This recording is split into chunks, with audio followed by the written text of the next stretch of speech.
New York Mayor Bill de Blasio's son speaks of toxic culture of racism at prestigious Brooklyn High School.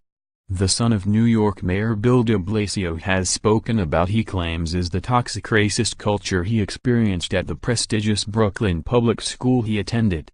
Dante De Blasio, who is currently at Yale, graduated from Brooklyn Technical High School, considered one of the most selective high schools in the country. But in an opinion article for the New York Daily News, he outlines what he said were instances of racism, including a teacher laughing at a black student when she shared her dream of becoming a doctor.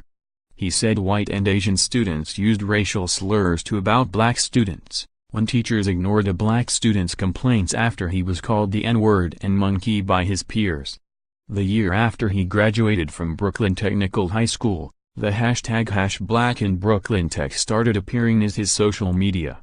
Black students and recent alumni used it to share stories of overt acts of racism at the school. Older black alumni soon got involved, and they shared many of their own stories at a public meeting with the principal.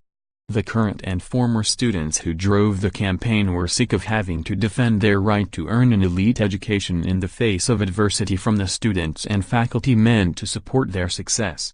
I understood exactly where my fellow black alumni were coming from. I'd had many of my own experiences. Some of them might seem innocuous. For example, I remember being the only black kid in many of my classes, something that seemed normal to many of my classmates. However, many experiences displayed the racism which was all too common in the school. Once, I was sitting near a loud group of white students during lunch when a black cafeteria worker walked over and asked the group to be quieter. As the cafeteria worker started to walk away, one of the white students asked her friends why the cafeteria worker didn't back off and go back to Africa.